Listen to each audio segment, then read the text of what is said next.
versets, le deuxième jusqu'au troisième. Ensuite, nous lirons le verset 15, 16 et 20. Le reste, vous aurez la possibilité de lire à la maison. Je lis la parole de Dieu. Jéricho était fermé et barricadé devant les enfants d'Israël.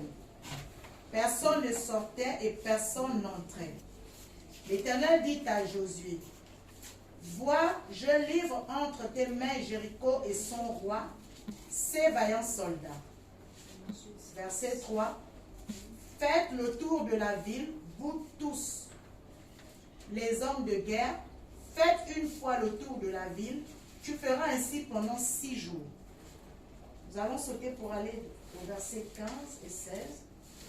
Le 7e jour, ils se levèrent de bon matin, dès l'aurore, et ils firent de la même manière 7 fois le tour de la ville. Et ce fut le jour où ils firent 7 fois le tour de la ville. À la 7e fois, quand les sacrificateurs sonnaient des trompettes, Josué dit au peuple, « Poussez les cris, car l'Éternel vous a livré la ville. » Au verset 20, le peuple poussa des cris et les sacrificateurs sonnèrent des trompettes. Lorsque le peuple entendit le son de la trompette, il poussa des grands cris et la muraille s'écroula. Le peuple monta dans la ville, chacun devant soi. Ils s'emparèrent de la ville. Le deuxième texte se trouve dans 1 Roi. On va également le lire et après on va s'asseoir. 1 Roi 18, versets 43 à 45.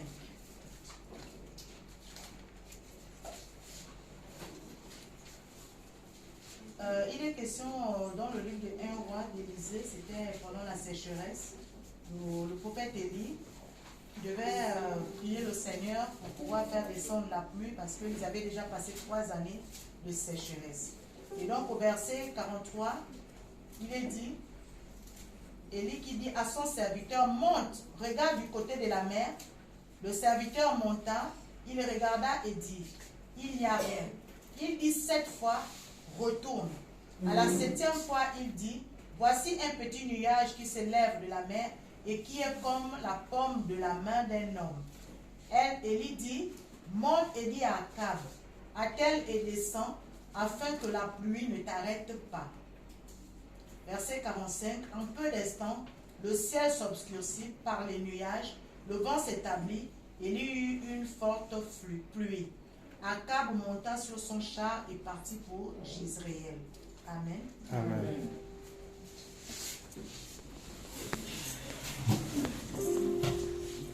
Comme je disais tout à l'heure, le thème de mon message ce matin, c'est la persévérance dans la foi.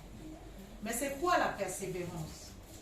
La persévérance renvoie à une qualité ou à une action de celui qui persévère selon le dictionnaire. Et le verbe qui en découle, c'est le verbe persévérer, qui renvoie au fait de persister, de demeurer ferme et constant dans un sentiment, dans une manière d'être ou d'agir, dans une résolution. Selon le dictionnaire Larousse, la foi est une croyance aux vérités de la religion en Dieu. Mais nous avons la bonne définition de la foi dans Hébreux 11, qui est une ferme assurance des choses qu'on espère et une démonstration de celles qu'on ne voit pas.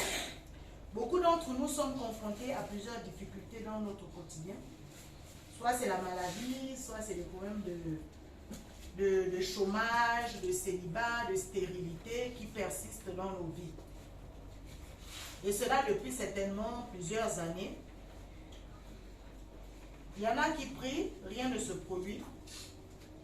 D'autres ont même envie d'abandonner parce qu'effectivement, ils ne voient rien et ils ont l'impression que le Seigneur les a laissés pour compte. Mais ce matin, je voudrais tout simplement vous dire que nous ne devons même pas désespérer parce que l'Éternel entend nos cris.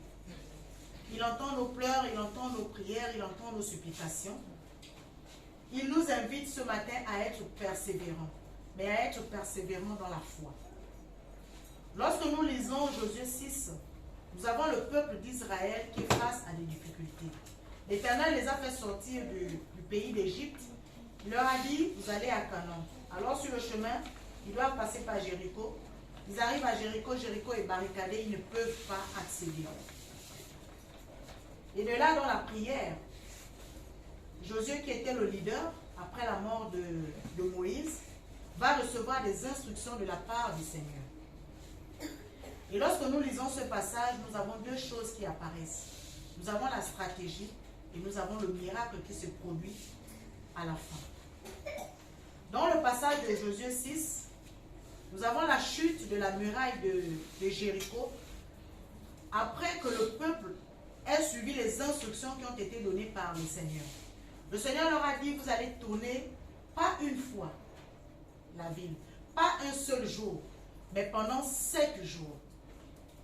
Et le 7e jour, il devait également faire le tour de la ville pendant 7 fois. Donc, vous montrez ici un peu l'image de cette persévérance-là. Ce n'est pas une fois, ce n'est pas 2 fois, ce n'est pas 3 fois, mais c'est 7 fois. Et le dernier jour, lorsque le miracle s'est produit, il fallait faire le tour de la ville pendant 7 fois sans se décourager. Dans le livre de 1 Roi 18, 43 à 45, on voit également qu'Élisée ne se décourage pas. Il a envoyé son serviteur regarder pendant 7 fois, et c'est à la 7e fois que son serviteur a pu voir apparaître un nuage comme la forme d'une main. Donc c'est une invitation ce matin encore à persévérer. Persévérer dans la lecture de la parole, persévérer dans la foi, persévérer dans la prière. La persévérance dans la prière produit la stratégie et le miracle. Et nous le voyons bien dans le livre de Josué 6. Parce que Dieu leur a donné une stratégie dans la prière. Et c'est en exécutant la stratégie qui a été donnée par l'Éternel que nous avons vu le miracle se produire. Les murailles se sont ébranlées. Comment faire pour persévérer dans la foi? Nous allons voir 4 éléments. Pour persévérer dans la foi, il faut tenir ferme en confessant et en déclarant les promesses contenues dans la parole de Dieu par rapport à notre situation jusqu'à ce que nous voyions le résultat. Vous voyez que dans le livre de Josué et même dans 1 Roi, ils n'ont pas désespéré. Ils ont continué jusqu'à ce qu'ils voient quelque chose apparaître. Et ça, c'était par rapport à ce que l'Éternel leur avait dit, donc sa parole. Nous devons également mettre totalement notre confiance en Dieu, en choisissant de marcher par la foi et non par la vue. Nous avons vu la définition de la foi, c'est-à-dire que c'est une ferme assurance des choses qu'on espère, une démonstration de celles qu'on ne voit pas. Donc vraiment marcher par la foi et de se dire Dieu fera au temps opportun. Et non marcher par la vue, parce que si nous marchons par la vue, nous allons forcément nous décourager. Parce que qu'est-ce que la vue nous montre? La vue nous montre la maladie qui ne veut pas partir. La vue nous montre le chômage qui est là, qui perdure, le célibat qui perdure, la stérilité qui perdure. Et nous allons forcément perdre espoir et perdre même la foi. La troisième chose à faire, c'est de se débarrasser de toute forme de distraction, de tout obstacle qui pourrait attirer notre attention. Qu'est-ce qui peut attirer notre attention? Ce sont les émotions, ce sont les blessures du passé, mais également ce que nous vivons actuellement. Donc, ce que j'ai cité plus haut. Nous devons également nous souvenir de la récompense de l'Éternel. Ça, c'est la quatrième chose à faire. Nous savons que le Seigneur est le rémunérateur de notre foi. Et donc, nous devons nous accrocher à ça, de se dire Dieu va rémunérer notre foi et il rémunérera notre foi par rapport au miracle qui va se produire. Et donc, nous devons nous accrocher à cette récompense-là. Parce que le miracle que nous obtenons, c'est la récompense que l'Éternel nous donne.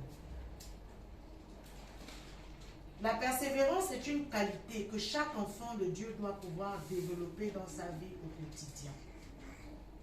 Parce que si nous ne persévérons pas, nous allons forcément nous décourager. Et si nous nous décourageons, nous perdons la foi. Le Seigneur lui-même pouvait dire, lorsque je reviendrai, est-ce que je trouverai encore de la foi? Donc, c'est une invitation pour nous ce matin à vraiment demeurer dans une foi ferme. Quel que soit ce que nous vivons, quel que soit ce que nous voyons, demeurons dans la foi. Amen. C'est aussi pour nous un moyen d'obtenir la victoire face aux oppressions, face aux difficultés, aux défis du moment. Sans la foi, nous ne pouvons pas tenir. Parce que les difficultés sont parfois énormes. Elles sont parfois difficiles à porter.